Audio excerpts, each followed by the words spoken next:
جعفر اقبال ہنگو سے، کیا وضو سے پہلے استنجا کرنا ضروری ہے؟ بھائی اگر گندگی چاروں طرف پھیل چکی ہے تو پھر ضروری ہے، اگر گندگی نہیں پھیلی ہوئی تو ضروری نہیں ہے۔ چلو کوئٹہ سے کسی نے پوچھا میرے والد کروڑ پتی آدمی ہے، کہاں رہتے ہیں بھائی ذرا بتائیں؟ انہوں نے اپنی ساری جائیداد اپنے بیٹوں کے کہنے پر ان کے نام کر دی ہے۔ کن کے؟ اپنی ساری جائیداد اپنے بیٹوں کے کہنے پر ان کے نام، یعنی بیٹوں کے نام کر دی ہے، یہ کہہ کر کہ میں نے تم چاروں بیٹیوں کو جہیز دیا ہے۔ ہم بہنوں کے مالی حالات ٹھیک نہیں ہے، میں کرائے کے گھر پر رہتی ہوں، اس صورت میں ہمیں کیا کرنا چاہیے؟ ابا کو اللہ کے عذاب سے ڈرنا چاہیے، ابا کو ڈرانا چاہیے۔ نبی صلی اللہ علیہ وسلم نے فرمایا کہ اولاد میں برابری کرو۔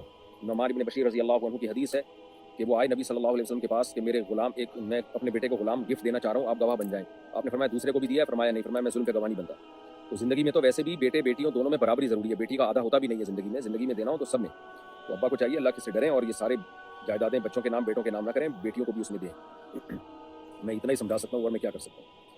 انڈیا میں غیر مسلم بینک سے انٹرسٹ لے سکتے ہیں کیا؟ میں نے سنا ہے کہ اگر غیر مسلم بینک میں ایک شیئر بھی مسلمان کا ہو تب بھی وہاں سے انٹرسٹ نہیں لے سکتے، رہنمائی فرمائیں۔ غیر مسلم ملک میں بھی انٹرسٹ ایسے ہی حرام ہے جیسے مسلم کنٹری میں حرام ہے۔ تو غیر مسلم اسٹیٹ میں چاہے انڈیا ہو یا کوئی بھی ملک ہو وہاں بھی آپ انٹرسٹ نہیں لے سکتے۔ نہیں لے سکنے کا مطلب یہ کہ سودی معاہدہ نہیں کر سکتے۔ باقی اگر بینک میں آپ نے مجبوری سے اکاؤنٹ کھولا اور وہاں انٹرسٹ پڑا ہوا ہے تو چھوڑیں نہیں، وہاں پہ وہ نکال کے ثواب کی نیت کے بغیر صدقہ کر دیں، کسی خیر کے کام میں لگا دیں اس کو۔ کیا قرض اتارنے کے لیے بینک سے لون لے سکتے ہیں؟ نہیں، بینک سے لون لیں گے ایک اور قرض چڑھ جائے گا، پھر اس کا قرض اتارنے کے لیے اس سے بڑے سود پہ قرضہ لیں گے۔ یہ کون سا طریقہ ہے قرض اتارنے کا میرے بھائی؟ آپ کو جان وان کا خوف ہو ایک الگ بات ہے، تو کوئی جس سے قرض لیا ہوا جان سے ہی مار دے گا خدا نخواستہ، تو ایک الگ بات ہے۔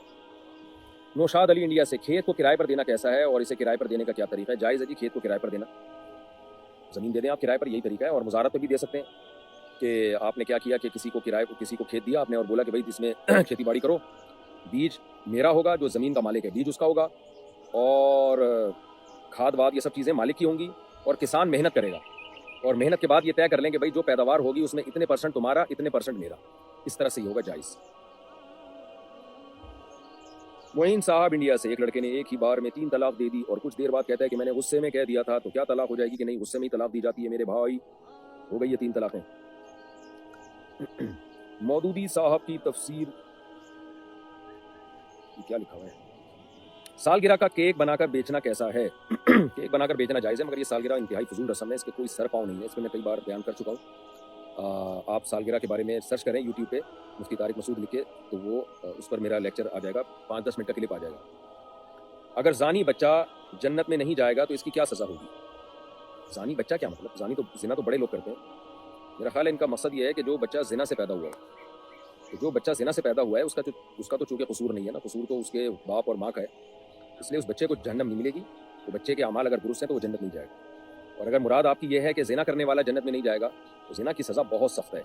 نبی صلی اللہ علیہ وسلم نے معراج کی رات میں دیکھا کہ کچھ لوگوں کو برہنہ کر کے، ننگا کر کے، مرد اور عورتوں کو آگ میں جلایا جا رہا ہے، تو آپ نے جبریل سے پوچھا یہ کون لوگ ہیں؟ جبریل نے فرمایا کہ یہ آپ کی امت کے زنا کار لوگ ہیں، جن عورتوں کے ساتھ زنا کیا تھا نا، اللہ نے اٹھا کے انہی کے ساتھ آگ میں برہنہ کر کے ڈال دیا ان کو۔